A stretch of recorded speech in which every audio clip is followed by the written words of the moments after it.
What's going on, y'all? My name is Tommy. Welcome back to the channel. Today on Min-Maxing for Fun and Profit, we round out all the new classes that have recently come out for Pathfinder 2nd Edition. Today, we're picking at the Inventor. Jack of all trades, master of most. Yeah, kinda. It's really cool. Remember, if you're liking what you're seeing, to like, subscribe, ding the bell, stay caught up on all your stuff. Remember that patronage at any tier gets you a Google Sheet where this and many other builds are thrown together, and a bunch of other cool shit as well. But for now, let's dive in. Okie doke. So in the playtest, we definitely did the Inventor Barbarian straight out of Numeria with a magical reach weapon that will explode when we beat you up with it. And that's still a really valid build, let me tell you. Additionally, I really like the Construct Companion for its ability to, get scrapped and then fixed again.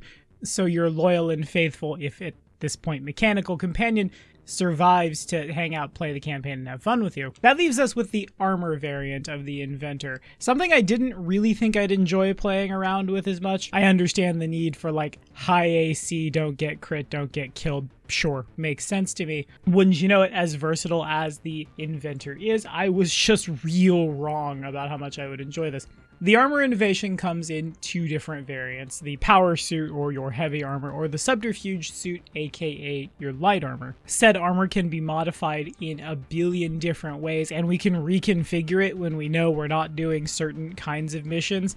Say if we really think we're going to be going up against something that's doing force damage, we can install a harmonic oscillator, or in our case, out the gate, the subtle dampener to overdrive into a +1 circumstance bonus to stealth checks, which scales up higher, eventually going into camouflage pigmentation or being able to hide as long as you stay still in whatever surroundings, no cover, no concealment, literally just color shifting suit. So it turns out having a suit of armor that can do whatever it is you want it to do and can change a bunch of things depending on the mission you're getting up to and the amount of crafting checks and downtime you have, obviously, is super versatile and cool. It's essentially just Iron Man. I don't know why this is my least favorite looking at it. Today, I really want to lean into the stealth aspect of things. Given how easy it is for us to have good stealth stuff in-house, it's a no-brainer to lean into it, but on top of that, as an Inventor, we have a very high intelligence score.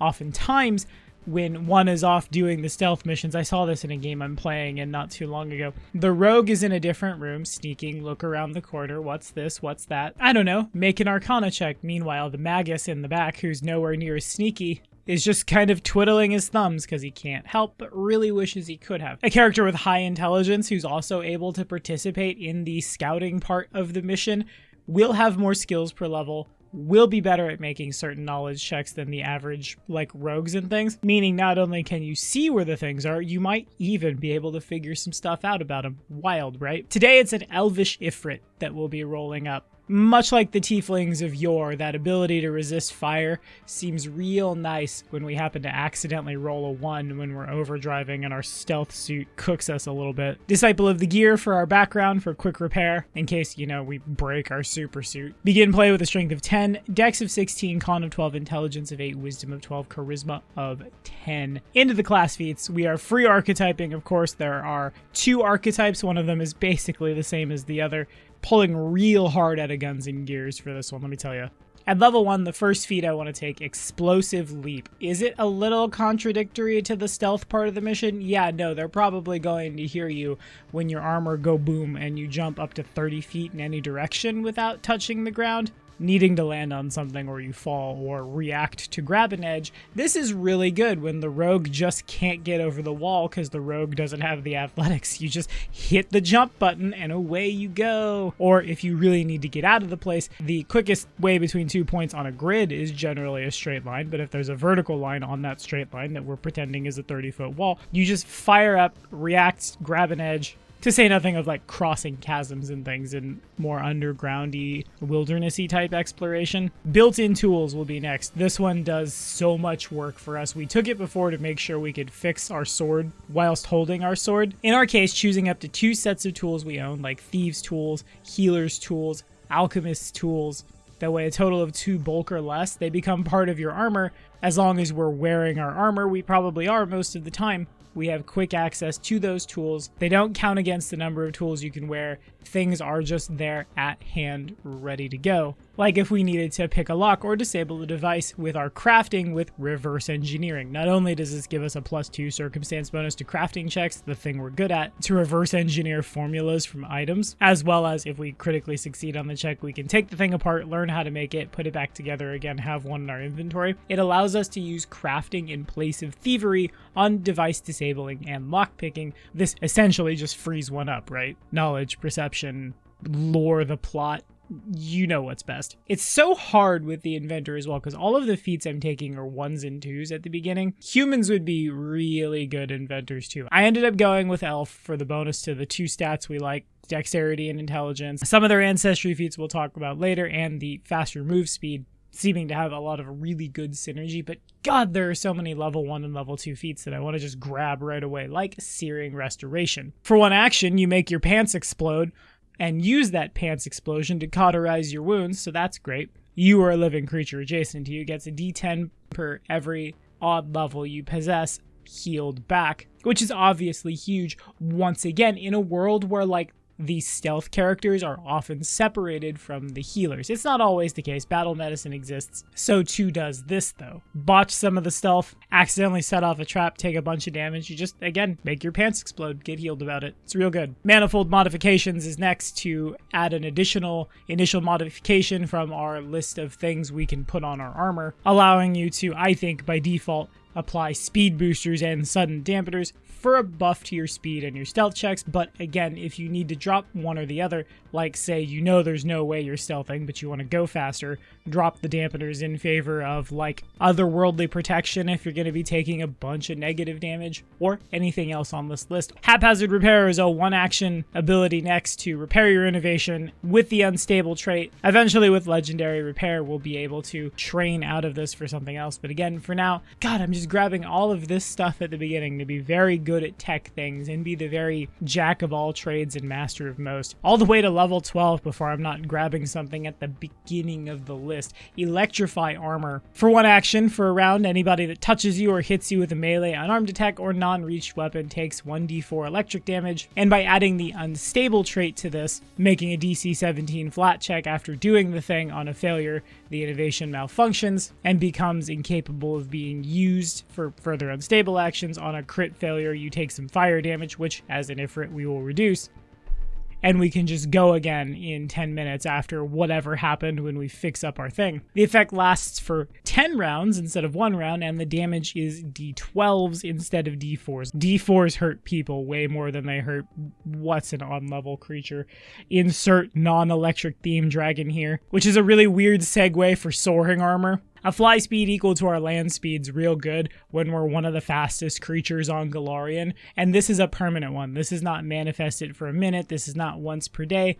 This is because we're good at make armor. We are good at make armor that now has jump jets that work for a little longer than that one hop over the garden gate. Next, once per hour, just the thing. You attempt a skill action that takes 1 minute to complete. Do some flavor text. Break out the really cool imagination that comes with TTRPGs. Whatever you can justify that allows you to use your crafting modifier instead of your diplomacy, intimidate, athletics, knowledge, whatever. Oh look, I made a Pip-Boy. I'm gonna Google what's going on with that monster instead of rolling a religion check about it. 1 second. Again, huge if you're by yourself and you see a thing and you don't know how to react to it, and probably one of our best skill proficiencies into very important roles that you would not expect us to be good at, and it's really cool flavor text. The Inventor is rapidly becoming my favorite class, and I haven't even got the chance to play it. I've just rolled a thing up and I really like it. As a reaction at level 18, negate damage either reduces the damage you would take from a thing by 15, or slam on the unstable trait and you reduce the damage casually by 50. A non-insignificant number to be sure.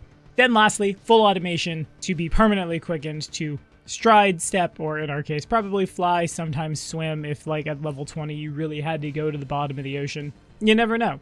But if we did, it's fine. We have the ability to hang out there. Versatility. For our archetype stuff, the bulk of how we will be doing damage on this build will be with bombs, purchased, crafted, or otherwise. Since your overdrive applies to all of your strikes, it makes you get even more bang out of your intelligence buck. I really hate that pun given that we're talking about combustibles, but here we are. The alchemist dedication gets you trained in crafting, or probably another thing, because Inventor. We become trained in alchemical bombs, we gain infused reagents, we gain the ability to whip up things to do what might be my next favorite feat in the whole world that I know so many alchemists were dying for, and it feels on flavor: demolition charge. As an activity that takes a minute, you attach between 1 and 4 bombs to an inanimate object within your reach, such as a chest, door, wall, column, what have you. This creates a hazard in one square, occupied by or adjacent to the inanimate object, and the hazard's stealth DC and thievery DC are equal to your class DC. The hazard has the following reaction, which you can also trigger as a single action, so long as you're close enough to pull the lever crunk. The hazard retains its potency until triggered, until the inanimate object moves from its space. Well, then it wouldn't be inanimate, would it? That's weird. Or until you make your next daily preps. The reaction, if someone moves into that space, the hazard explodes. It deals the bomb's damage and splash damage to the inanimate object, all rolled up for resistance and weaknesses, ignoring an amount of hardness equal to your level,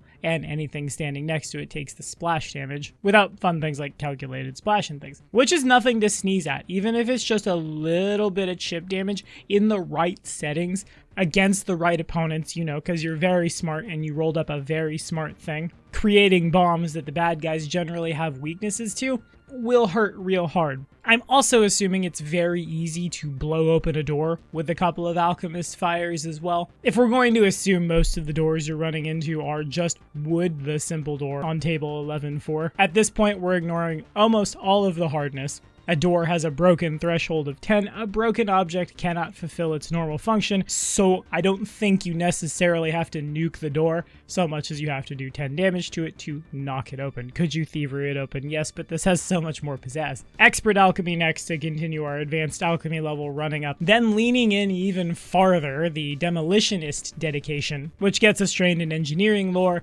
so you're very good at hey, wait, what's the best way to blow this up, DM? Hang on. This also nets you the set explosive action. For 2 actions with 1 or 2 bombs in hand, you attach said bombs to an inanimate object within your reach, like a door, wall, column, blah, blah, blah, and then set a specific time to detonate them, whether that be after your next action, start of your next turn, whenever, up to a minute. They then do their damage and splash damage to the inanimate object, which is combined for resistances and weaknesses.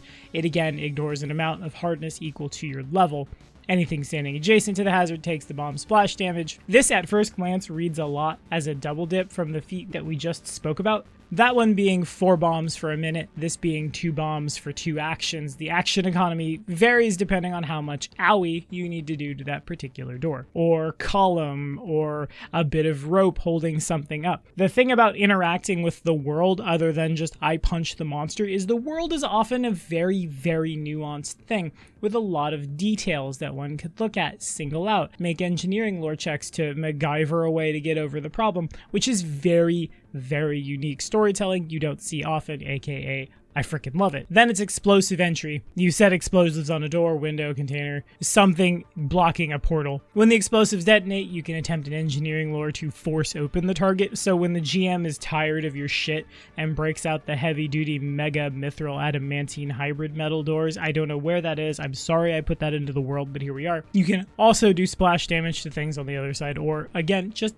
get the damn door open. I also really like the Demolitionist because it frees up the classes that are typically opening the doors, aka like your rogues, to be more prepared to attack the thing on the other side, cover other entrances, stealth on the wall so when someone comes running out the door at you, they can stab them in the neck and move on. Then Master Alchemy, because again, keep your advanced alchemy running as high up as you can. Then 2000 late to the party, Quick Alchemy. For 1 action, whip up a single alchemical item of your advanced alchemy level or lower, that's in your formula book, with the infused trait for when you really need to bomb someone with the energy that they are weak to right now. Then calculated splash to add your intelligence modifier to the damage from your splash. Sticky bomb, any creature that takes a direct hit from one of your bombs that you use a free action and quick alchemy to make, takes persistent damage equal to and of the same type as the splash damage. Again, gnarly when we hit the weakness department. And combined if the bomb already did persistent damage. Then lastly, a rare feat I don't think I've got a chance to talk about yet.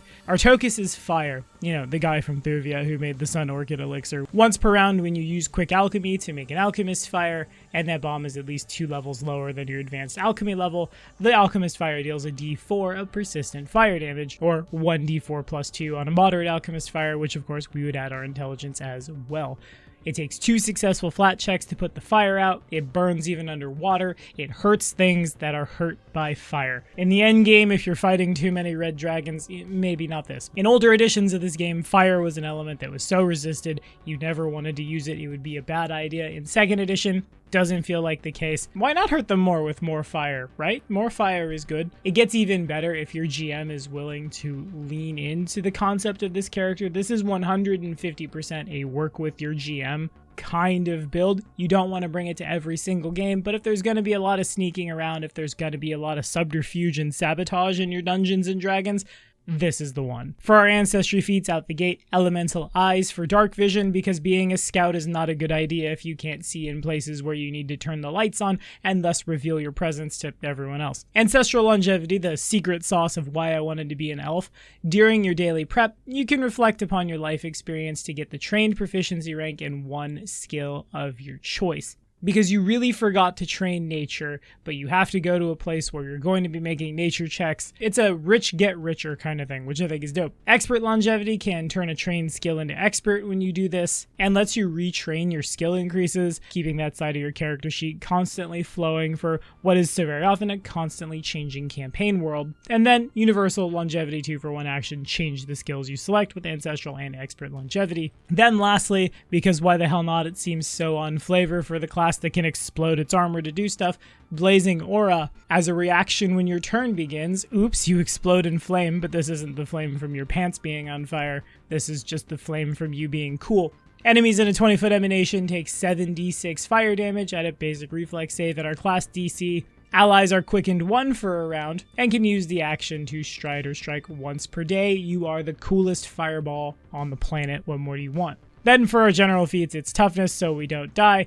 Prescient Planner and its big brother Prescient Consumable for when you're behind enemy lines doing sneaky scouty things, then realize, son of a bitch, I left the rope back at camp. Actually, no, you didn't. Then Die Hard, and again, Canny Acumen for our worst save, in this case, our reflex. So, this build does a lot of really cool things, and again, to continue to stress, this is, like, by default set to do a lot of sneaking around, sabotaging things, preparing things to explode, silent feet and wise eyes on the battlefield, but it's so easy for the Inventor to just switch out of a lot of that. You can pivot very well from the I'm very fast, I'm very sneaky, to I can take a lot of punishment from a lot of different things and have resistance to it, which keeps me on the battlefield longer, which is a thing that not a lot of classes can do.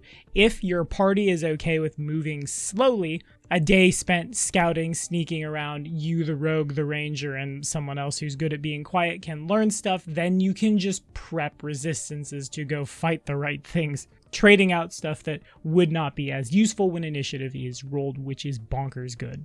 It also allows us to do intelligence to damage, which is not a thing you see very often, but a thing I really enjoy. A hybrid of the Investigator and Inventor, I don't know exactly what that would look like, would be a very unique character sheet to look at, and thus, at least to me, a very interesting one. As the Inventor continues to be, literally, I'm GMing for 2 of these right now, one in Strength of Thousands and one in a homebrew game, and they're so wildly different. I'm very excited to watch both of their careers, but that is all the time I have for today. What do y'all think about the Inventor? Have you rolled one up? Are you enjoying him in your campaigns? Let me know down in the comments. Remember, kids, if there's any builds, concepts, weird things you want me to throw together, patronage at any tier gets you access to the BDG request line. Getting your requests in front of all of these, that now that I'm done looking at the Paizo things, I can go back to. My God, my plate is so full. I'm rambling. Thank you all so much for watching. We'll see you next time.